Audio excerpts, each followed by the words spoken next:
જય શ્રી કૃષ્ણ. સર્વ વૈષ્ણવોને મારા ભગવત સ્મરણ. અજ્ઞાનતિમિરાન્ધસ્ય જ્ઞાનાંજન શલાકયા ચક્ષુરુન્મિલિતમેન તસ્મૈ શ્રી ગુરવે નમઃ. શ્રી ગોવર્ધનનાથ કી જય. શ્રી ગિરિરાજ ધરણ કી જય. શ્યામ સુંદર શ્રી યમુને મહારાણી કી જય. શ્રી વલ્લભાધીશ કી જય. શ્રી ગુરુસાઈજી પરમ દયાલ કી જય. શ્રી ગોકુલનાથ કી જય.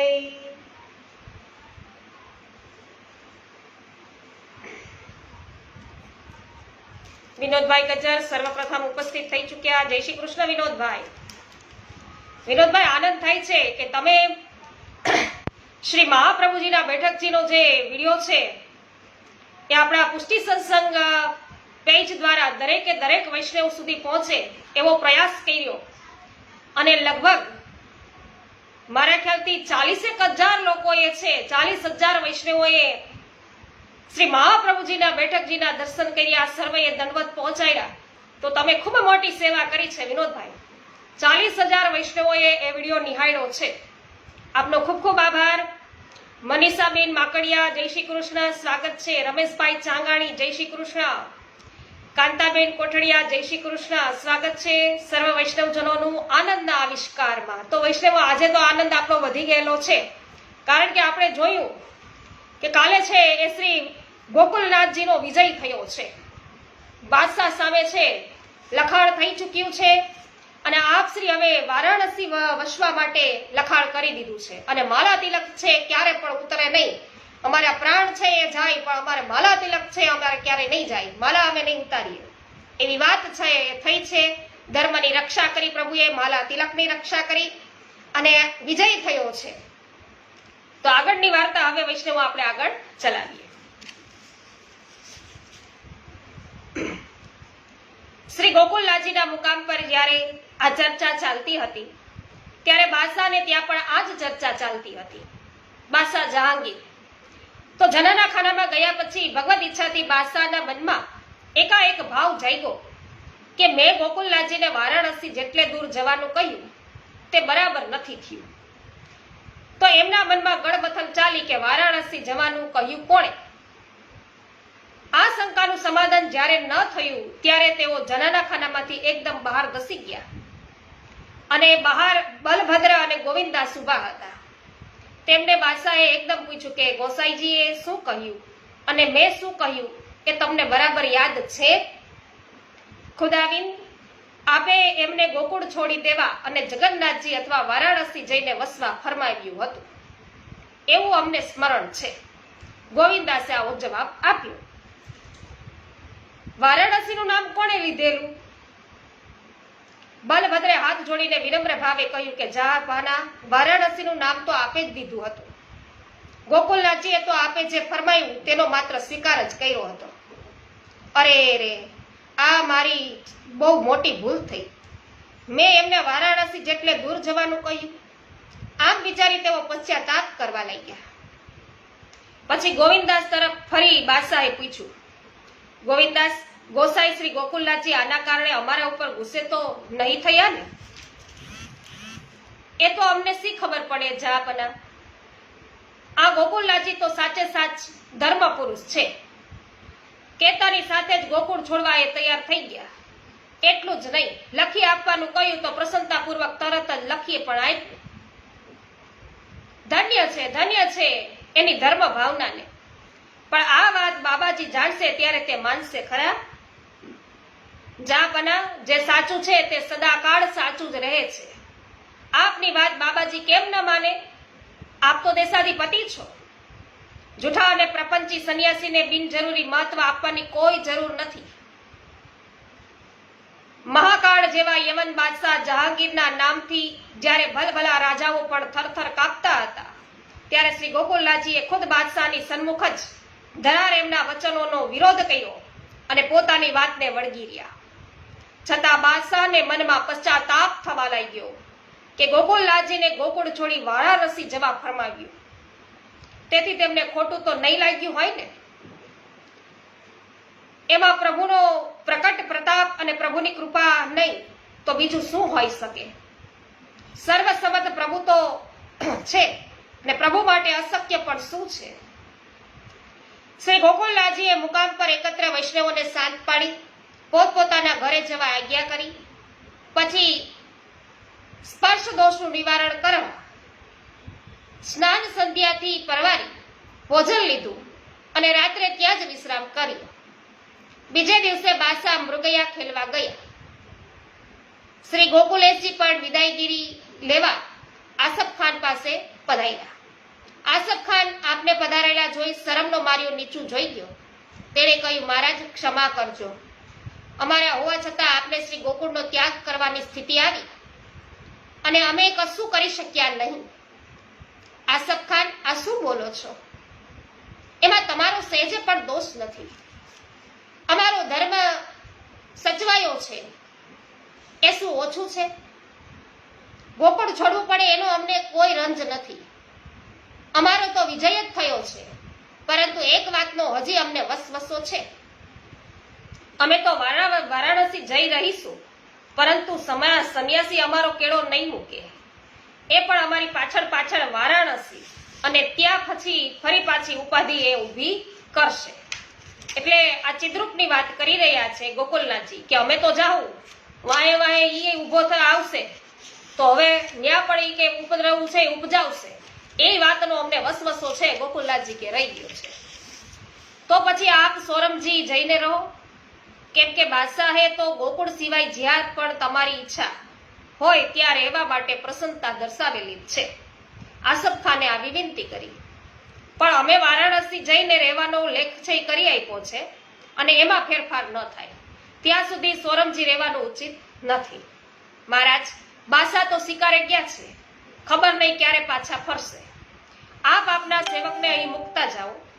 બાદશાહને કહી હું સોરમજી નિવાસ માટે લેખ તૈયાર કરી અને મોકલાવી આપીશ. આસફ ખાનની આ વાત શ્રી ગોકુલેશજીને ઉચિત લાગી. તેથી આપશ્રીએ અનંતદાસને કાશ્મીરમાં રોકાવાનું નક્કી કર્યું અને આસફ ખાનની વિદાય માગી. આસફ ખાને બે હાથ જોડી મસ્તક નમાવી આપશ્રીની કૃપા યાચતા વિનંતી કરી, શ્રી કૃષ્ણ આપની સદા સહાય કરો. શ્રી ગોકુલેશજીએ પણ આપને આશીષ આપી અને પ્રસન્નતાપૂર્વક મુકામ પર પાછા પધાર્યા. શ્રી ગોકુલેશજી આસોવદ ત્રીજના દિવસે ગોકુળ તરફ પાછા પધારવાનો વિચાર કરતા હતા અને તેવામાં જ વડોદરાના પરમાનંદ જોશીજી એ ઔદિચ્ય બ્રાહ્મણ હતા અને ખાનજાદાની જન્મોત્રી કરવા બાદશાહે તેડાવ્યા હતા. એ ત્યાં આવી પહોંચ્યા અને એમણે સમાચાર જાણી શ્રી ગોકુલેશજીને વિનંતી કરી કે આપ આટલે સુધી આવ્યા છો તો હવે હું આપને જે મુહૂર્ત આપું તે દિવસે અહીંથી વિજય કરો. જોશીજી, અહીં જટ પહોંચવા અમે ગોકુળથી અમૃત ઘટિકા જોઈ નીકળ્યા હતા અને હવે અહીંથી એ જ પ્રમાણે અમૃત ઘટિકા જોઈ અને પ્રસ્થાન કરવાનો વિચાર છે, કારણ કે અમારે શક્ય હોય એટલા જલ્દી ગોકુળ પાછા પહોંચવું છે. મહારાજ, જો અનિવાર્ય ન હોય તો થોડોક સમય માટે આપ આગ્રા જતો કરો અને ગ્રહ નક્ષત્ર આદિનો વિચાર કરી હું જે મુહૂર્ત આપું તે પ્રમાણે અહીંથી પ્રસ્થાન કરો તો વધારે ઉચિત થશે. શ્રી ગોકુલેશ પ્રભુએ જોશીજીનું વચન માન્ય રાખ્યું. પંચાગ જોઈ જોશીજીએ આસોવદ દસમના દિવસે પ્રથમ પ્રહારમાં કાશ્મીરથી વિજય કરવાનું મુહૂર્ત કાઢી આવ્યું અને શ્રી ગોકુલેશજીને આના કારણે વધુ 7 દિવસ કાશ્મીરમાં રોકાવાનું થયું અને તેથી ત્યાંના વૈષ્ણવોનો ઘણો છે એ આનંદ વધ્યો. બધા વૈષ્ણવો આનંદ પામ્યા અને ઉપરા ઉપરી પધરામણીઓ છે એ ચાલવા માંડી અને ઘણા લોકોએ સેવા તથા દર્શન આદિનો લાભ લીધો.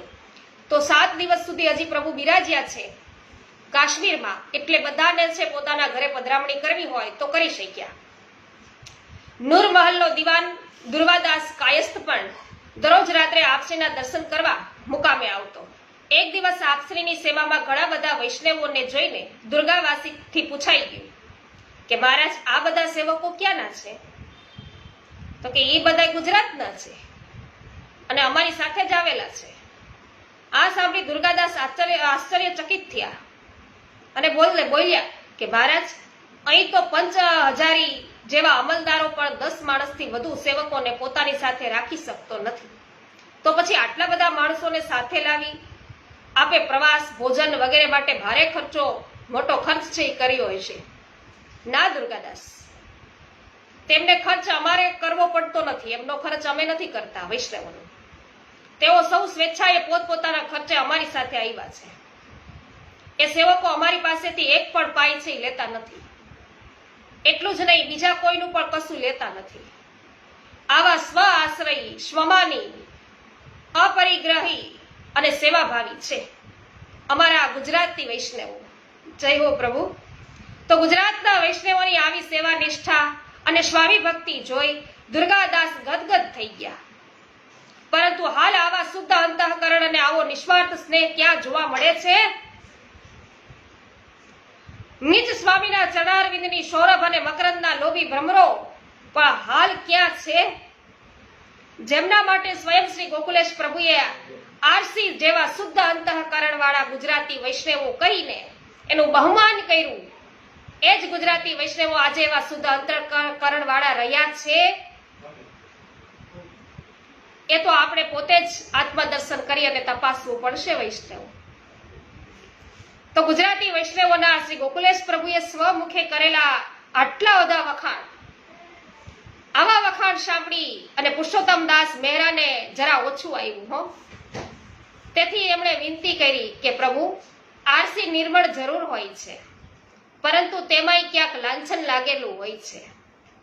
આપ શ્રીએ મંદ મંદ હાસ્ય કરતા આજ્ઞા કરી કે પુરુષોત્તમ દાસ, આકાશમાં અનંત તારા હોય છે અને એ તારાઓને કશું જ લાંછન હોતું નથી, પરંતુ અમાસની રાતે અનંત તારાઓની હાજરી હોવા છતાંય જગત પર ઘોર અંધકાર જ છે એ પથરાયેલો હોય છે.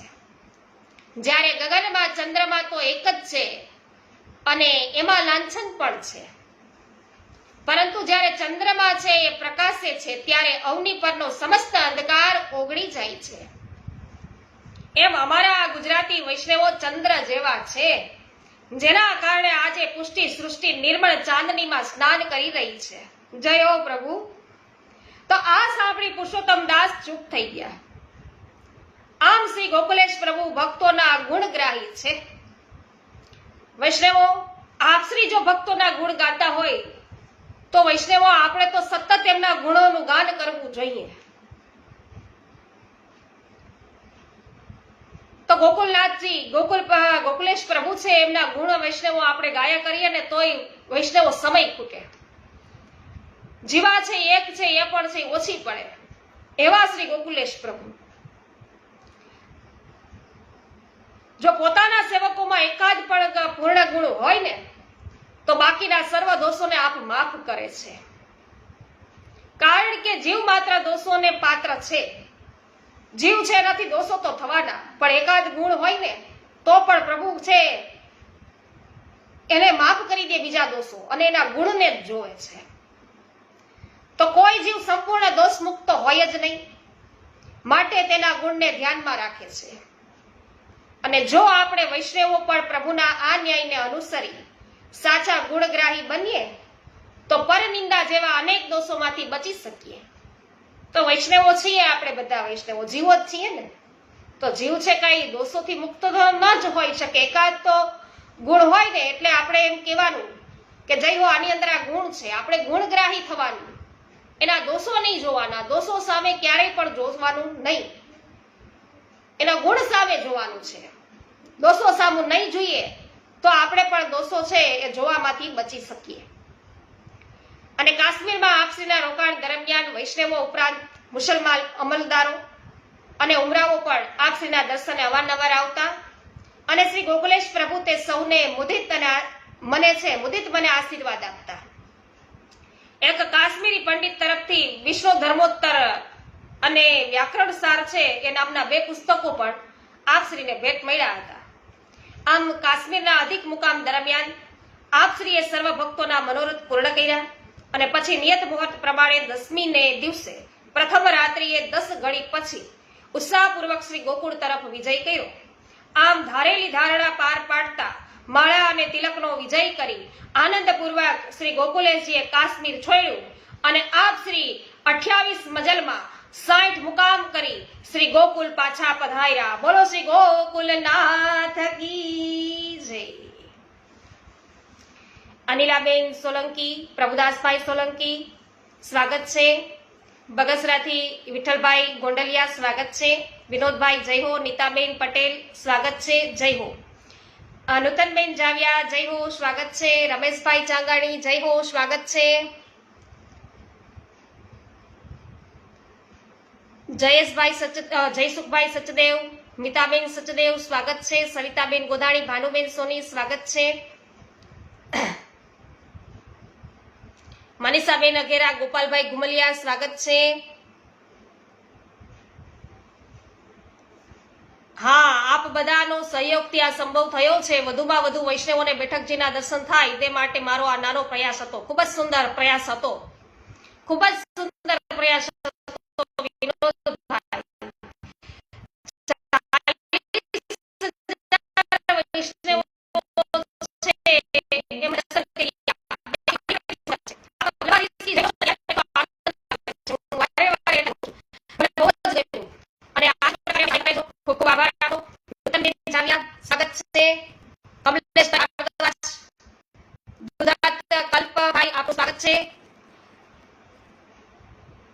અને નકુમભાઈ, પમીબેન, પ્રિન્સભાઈ, સામજીભાઈ નકુમ સ્વાગત છે આપ સર્વ વૈષ્ણવજનોનું.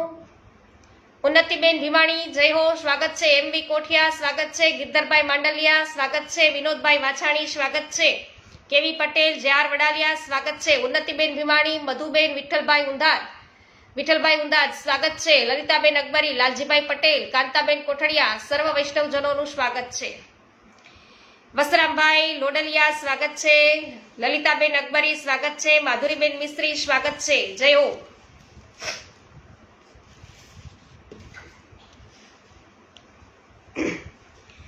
તો વશ્યુ શ્રી ગોકુળ આજ બિરાજ્યા જ્યાં શ્રી રાજ, એટલે ગોકુલેશ પ્રભુ જ્યાં બિરાજ્યા ને ત્યાં જ ગોકુળ. તો કાશ્મીર થી પાછા ફરતા શ્રી ગોકુલનાથજીએ વધાઈના સમાચાર લઈ એક પ્રહરીને આગળ મોકલી દીધો હતો. શ્રી ગોકુળમાં જે વ્રજ ભક્તો અત્યંત વિરહમાં દિન બની અને રાહ જોઈ રહ્યા હતા અને સ્વામીના પુનર્દર્શનની આશાએ પોતાના પ્રાણ ટકાવી રાખ્યા હતા, તેમને શ્રી ગોકુલનાથજીનો મુકામ જેમ જેમ નજીક આવતો ગયો તેમ તેમ જાત જાતના શુભ સુકન થવા લાગ્યા. સમાચાર લઈને પ્રહરી કારતક વદ 10મે શ્રી ગોકુળ આવી પહોંચ્યો અને તેણે વધાઈ આપી.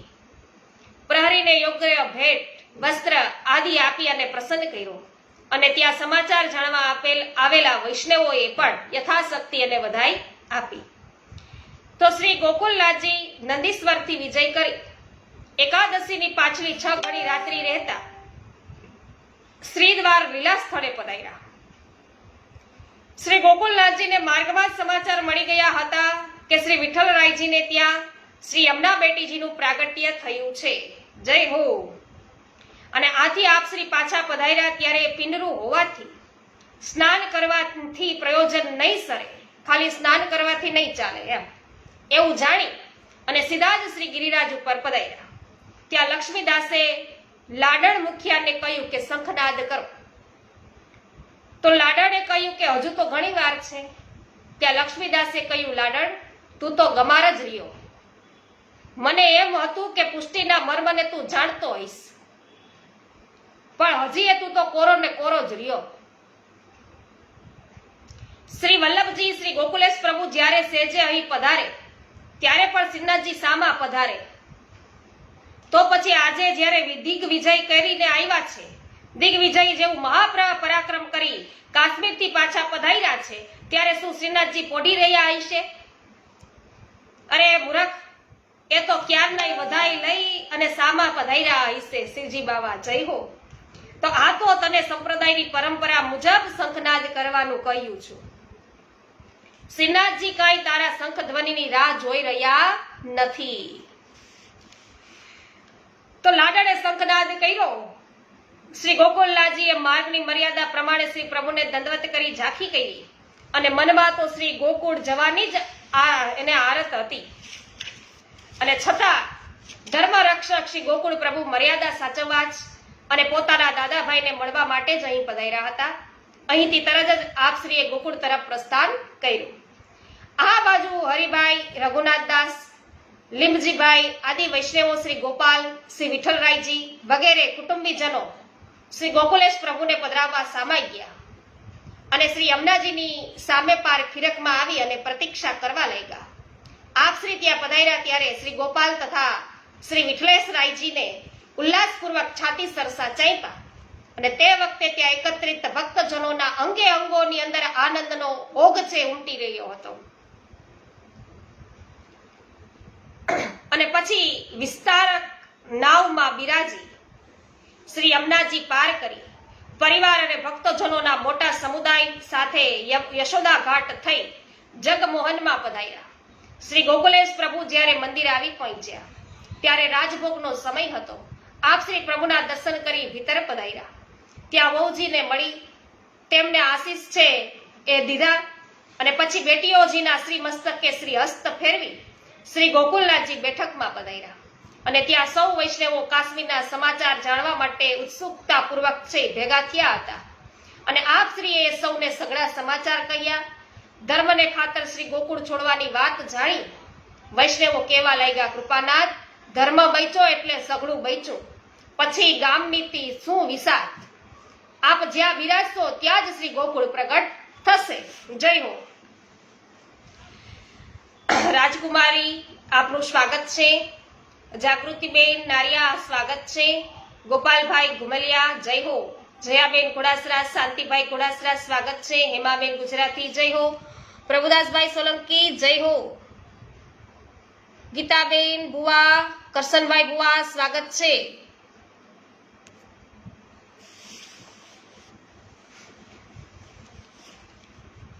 ઉત્થાપનનો સમય થતા શ્રી ગોકુલનાથજી છે સ્નાન કરવા જલઘરમાં પધાર્યા. ત્યાં પુષ્પાવતી બાઈએ આપને પવિત્ર પહેરાવ્યું અને ઉત્થાપન પછી શ્રી ગોકુલનાથજી પુત્ર તથા પરિવાર સાથે એકાદશીનો ફલહાર કરી અને બેઠકે પધાર્યા. ત્યાં ઉપસ્થિત સૌ વૈષ્ણવોને આપશ્રીને ભેટ છે પધરામણી કરી અને કાશ્મીરથી પધાર્યા પછી શ્રી ગોકુલેશજીએ ગોકુળમાં છે એ દીપોત્સવ મનાવ્યો.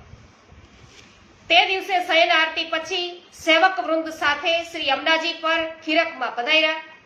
સવારે મંદિરમાં આવી ગોવર્ધન પૂજા કરી ફરી પાછા ખીરકમાં પધાર્યા. ત્યાં ગોવાળોએ કરેલા ગોવર્ધનની પૂજા કરી અને ફરી પાછા ખીરકમાં પધાર્યા. કુંવારો છે સમર્પિત કર્યો છે. ગોવર્ધન પૂજા કરીને કુંવારો સમર્પિત કર્યો અને શ્રી ગોકુલેશજીએ તમામ ગોવાળોના માથે શ્રી હસ્તે પાગ બાંધી તથા એક એક કોરો મલરો 5 ઠોર પકવાનના 5% રોકડા તથા પાનના બીડા છે આપ્યા અને પછી ગાયોને ખેલાવી આપ મંદિરમાં પધાર્યા અને પ્રભુને અન્નકૂટ ભોગ ધર્યો. તો આ રીતે છે વિજય થઈને આવ્યા છે એટલે આ અધિક મનોરથ કર્યો છે. ગોવર્ધન પૂજા કરી અન્નકૂટ કર્યો છે. દીપોત્સવ મનાવાયો છે અને દરેક ગોવાળો છે એને પણ છે ભેટ અપાઈ છે. તો શ્રી ગોકુલનાથજીએ બાદશાહને આપેલા વચન પ્રમાણે ગોકુળ છોડવાનો વિચાર કર્યો. જો કે ગોકુળ છોડ્યા પછી વારાણસી જવું કે સોરમજી તે હજી નિશ્ચિત નહોતું અને કાશ્મીરથી છે આસફ ખાનના હજી સુધી કોઈ સમાચાર છે આવ્યા નહોતા. પરંતુ અન્યત્ર જવાનું તો છે જ, ગોકુળમાં તો રહેવાનું જ નથી એમ માની આપ શ્રી ગોકુળ છોડવાનું શુભ મુહૂર્ત છે જોડાયું, જે કારતક સુદ પાછમનું આવ્યું અને આપ શ્રીની આવી તૈયારી જોઈ કેટલાક વૈષ્ણવો પણ સાથે જવાનો ઈરાદો છે જણાવ્યો કે અમારે પણ સાથે જવું છે. એટલે આપ શ્રીએ આજ્ઞા કરી કે અમારે તો અમારા કર્તવ્યના પાલન માટે ગોકુળ છોડવાનું છે. તમે બધા શાંતિથી અહીં રહો. ગોકુળ ગામ કઈ ખાલી થવાનું નથી. તમારે બધાએ અમારી સાથે શા માટે ગામ છોડીને આવવું જોઈએ? કૃપાનાથ, આપના વિનાના ગોકુળમાં અમે રહી નહીં શકીએ. જ્યાં અમારા સ્વામી વિરાજશે ત્યાં જ અમે સાથે રહી સેવા કરીશું. અમારે મન તો જ્યાં આપ બિરાજો એ જ શ્રી ગોકુળ છે. તો વૈષ્ણવોની આવી વાત સાંભળી શ્રી ગોકુલેશ પ્રભુ સૌને ધીરજ આપવા માંડ્યા અને ગોકુળ છોડવાની તૈયારીમાં લાગ્યા. કારતક સુદ પાંચમને શુક્રવારે રાજભોગ સરાવી ગોકુળથી મુકામ ઉઠાવી મહાવનમાં ડેરા તંબુ છે નખાઈમાં ત્યાં પ્રબોધિની એકાદશી અને દીપમાલિકાનો ઉત્સવ કરી બારસના દિવસે રાજભોગ પછી બ્રહ્માંડ ઘાટે મુકામ કર્યો. અહીં આપ 20 દિવસ બિરાજ્યા અને તે દરમિયાન એક વખત શ્રી ગોવર્ધનનાથજીના દર્શન પણ કરી આવ્યા.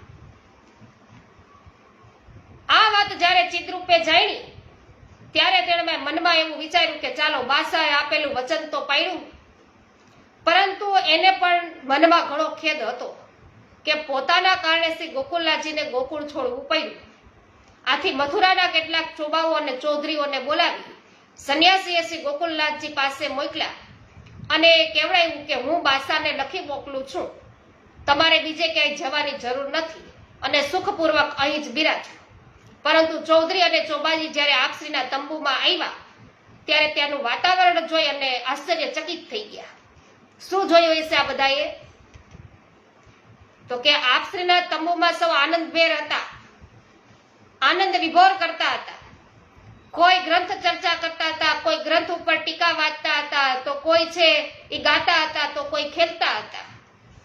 ચોબાજી આવીને શ્રી ગોપાલને મળ્યા અને સંન્યાસીએ કહેવડાવેલા સમાચાર આપ્યા ત્યારે શ્રી ગોપાલે સ્પષ્ટ કહી દીધું કે તમે ભલે આવ્યા, પરંતુ શ્રી ગોકુલેશ પ્રભુ તમારી કે સંન્યાસીની કોઈ વાત માને તેમ લાગતું નથી, છતાં હું આપશ્રીને જણાવીશ. શ્રી ગોકુલેશજી વિશ્રામ લઈ ઉઠ્યા ત્યારે ચૌધરીએ આપને દંડવત પ્રણામ કરી સંન્યાસી તરફથી આવેલા સમાચાર બધા કહી સંભળાવ્યા અને આપશ્રીએ તરત જ આજ્ઞા કરી કે સંન્યાસીને આવું કેવડાવવાની શી જરૂર? શું અમે એના કહેવાથી ગોકુળમાં રહેતા હતા અને એના કહેવાથી અમે ગોકુળ છોડ્યું છે? અમે તો બાસા સમક્ષ સ્વેચ્છાએ સ્વીકાર્યું છે કે ગોકુળ છોડીશું ને અમારી મરજીથી છોડીએ છીએ. તો સંન્યાસી બાસાને લખીને મોકલે કે ન મોકલે એનાથી શું થવાનું છે? પછી ચૌધરી તથા ચોબાજીને પ્રસાદ વગેરે આપીને રજા આપી. ચોબાજી તરફથી શ્રી ગોકુલનાથજીએ કહેલા સમાચાર સાંભળી ચિદ્રુપ ભોઠો પડી ગયો અને પોતાના આ અપમાનનો બદલો લેવા એ બોલી ઉઠ્યો. તો પછી ગોકુળનાથજી પણ ભલે જોઈ લે કે હું કોણ છું, લે કે હમણાં જ બાસાને મળવા જાઉં છું અને એવો પ્રબંધ કરું છું કે ધરતી એમને ક્યાંય હંગરે નહીં. તો જ્યારે ગોકુલેશ પ્રભુને કાને આ વાત આવી ત્યારે પોતે આજ્ઞા કરી કે તે બાદશાહને મળશે તો ને, હવે બાદશાહને મળવાનું એના ભાગમાં લખાણું જ નથી. જય હો પ્રભુ. પરેશભાઈ ગજેરા સ્વાગત છે, રમીલાબેન દોંગા સ્વાગત છે, વિનોદભાઈ જય હો, જે આર વડાલિયા જય હો. તો વૈષ્ણવો અહીંયા ચિદ્રુપ છે એમના ભાગ્યની અંદર હવે બાદશાહને મળવાનું લખાણું નથી. એ મળવા તો જવાનો વિચાર કરે છે પણ ગોકુલનાથજી છે આવી આગમવાણી કરે છે. હવે જોઈએ છે કે મળી શકે છે ચિદ્રુપ બાદશાહને કે નહીં. આવતીકાલથી ફરીથી વાર્તા પ્રસંગ આગળ લઈશું. અવશ્ય આજે આપ સર્વને આનંદ આવ્યો હશે. સર્વને મારા જય શ્રી કૃષ્ણ. શ્રી ગોવર્ધનનાથ કી જય. શ્યામ સુંદર શ્રી અમને મહારાણી કી જય. શ્રી વલ્લભાધીશ કી જય. શ્રી ગોસાઈજી પરમ દયાલ કી જય. શ્રી ગોકુલનાથ કી